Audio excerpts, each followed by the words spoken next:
Des camions comme celui-ci, IPAL en accueille quotidiennement environ 200 ici à Tumed. Il faut en effet savoir que chacun d'entre nous produit chaque jour 1,5 kg de détritus et si on additionne tout ça, on peut dire que des déchets, on en fait des tonnes. Pour faire face à ce flux, IPAL prône la prévention et le recyclage et ça marche plutôt pas mal. 2 tiers environ de déchets sont recyclés. Le tiers restant doit quant à lui être incinéré pour en réduire le volume de plus de 90% et être valorisé sous forme d'électricité. Comment ça se passe ? Comment contrôle-t-on ce processus pour détruire la nocivité de tous ces déchets tout en réduisant les rejets ? Allons voir ça de plus près.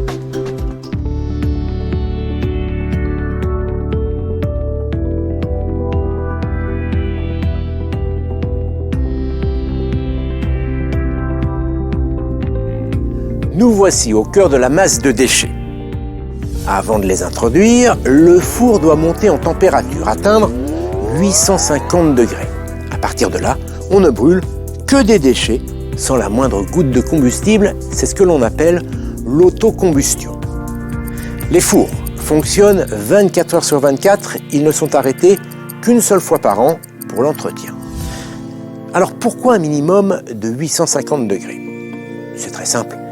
Quand les fumées de combustion atteignent cette température, 2 secondes suffisent pour que la matière organique soit quasiment toute détruite. Pour obtenir un tel résultat, les déchets doivent en outre être uniformément répartis sur la grille d'incinération. L'introduction d'air préchauffé sous cette grille, sa forme, ses barreaux métalliques animés de mouvements de recul et son inclinaison vont permettre de réduire au maximum le taux d'imbrûlé. Cette grille est divisée en 3 zones. La première, où se fait le séchage des déchets. La deuxième, pour la combustion à proprement parler. Et la troisième, pour la post-combustion des mâches-fer issues de la combustion. La post-combustion, de quoi s'agit-il ?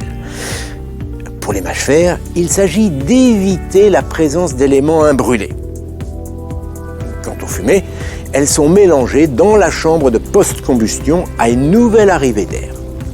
C'est cette post-combustion qui va permettre de maintenir ces fumées à une température de 850 degrés au moins, pendant au moins 2 secondes, afin d'assurer l'élimination radicale du monoxyde de carbone, des dioxines et des furanes.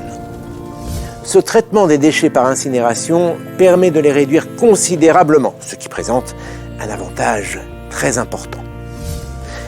L'incinération libère également de l'énergie thermique. Elle est récupérée via une chaudière à vapeur disposée au-dessus du foyer. Pourquoi une chaudière ? Eh bien, elle va permettre de produire de la vapeur et de l'envoyer vers un groupe turbo-alternateur qui va produire de l'électricité. À Tumed, cette valorisation énergétique s'élève à plus de 600 kWh par tonne de déchets, soit au total, avec la masse des déchets traités, plus de 280 millions de kWh par an, dont près de 230 millions sont réinjectés sur le réseau, le reste alimentant l'usine elle-même. Cette production correspond à la consommation moyenne de 70 000 ménages, soit plus ou moins la moitié de la population de Wallonie-Picarde. Il n'y a pas de fumée sans feu, et de feu sans fumée. La combustion des déchets dégage des fumées qui ne contiennent pas que de bonnes choses. Des oxydes d'azote, du chlore, du soufre, des métaux lourds. À Tumed, la moitié de l'usine est dédiée au piégeage de toutes ces molécules indésirables. C'est dire la priorité qui est accordée à cette épuration des fumées. Comment ça fonctionne ? Dans la chambre de post-combustion du circuit des fumées, on injecte de l'ammoniac qui, en se combinant avec les oxydes d'azote des fumées, va transformer le tout en azote, le principal constituant de l'air que nous respirons, et en eau, les deux étant inoffensifs. C'est ce qu'on appelle la dénox. Ensuite, la fumée est dirigée vers une tour, au sommet de laquelle on pulvérise du lait de chaux sous forme de très fines gouttelettes. Au contact de la fumée, cette chaux va piéger le soufre et le chlore. Avec ces éléments, la chaux se consolide, elle forme des sels et retombe à l'intérieur de la tour. Il n'y a plus qu'à la récupérer sous forme de poussière. Et ce n'est pas tout. On va également ajouter du charbon actif, ainsi que de la chaux à haute captation. Ce charbon actif va capter les métaux lourds, comme le mercure, et puis il piège également les dioxines et les furanes résiduels. Étape suivante, les fumées passent dans un filtre à manche, un réseau de tubes textiles sur lequel les poussières chargées de polluants viennent s'accumuler. Les résidus provenant du filtre à manche et de la tour d'atomisation constituent ce que l'on appelle les réfiums. Ils sont envoyés dans un centre spécialisé où ils sont mélangés à du ciment avant d'être enfouis dans un centre d'enfouissement technique. Au final, on obtient 40 kg de réfium par tonne de déchets incinérés. Et ce n'est pas encore terminé. Les fumées vont maintenant passer à la douche, histoire d'éliminer les dernières molécules qui seraient passées entre les mailles du filet et ainsi piéger les métaux lourds et les dernières particules de soufre et de chlore. Au final, on obtient des rejets ne contenant pas de particules imbrûlées et pratiquement plus d'oxyde de soufre ni d'acide chlorhydrique et moins d'1 10 de grammes de dioxine par mètre cube de fumée émise. Cette infime quantité est encore 100 fois moindre que ce qui est autorisé par les directives européennes. Tous ces rejets sont en permanence analysés au niveau de la cheminée. En fait, la fumée qui sort des cheminées n'est pratiquement plus constituée que de vapeur d'eau.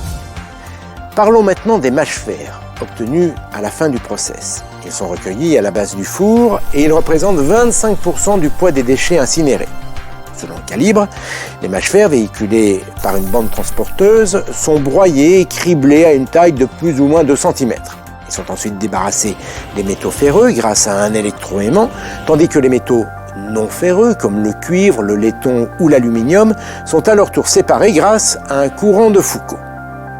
Ainsi traités, les mâches-fer sont stockés pendant 18 à 20 semaines dans un hall de maturation afin d'atteindre les conditions optimales pour être utilisés en sous-fondation de route par exemple.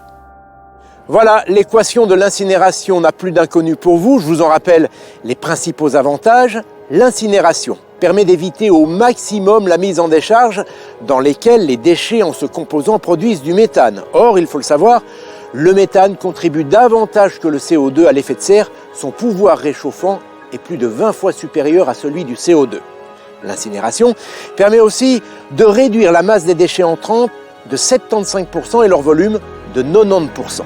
Enfin, il faut savoir que les installations de TUMED permettent de valoriser énergétiquement les déchets produits par les ménages, notamment de Wallonie-Picarde, du Sud-Hainaut et de Mons, ainsi que des déchets industriels et des déchets hospitaliers, au minimum 420 000 tonnes de déchets par an. Et l'électricité produite correspond à la consommation de 70 000 ménages par an. Avec tout ça, on aurait presque envie d'être fier de nos déchets. Seulement n'oubliez pas, les déchets dont on doit être les plus fiers, ce sont ceux qu'on ne produit pas.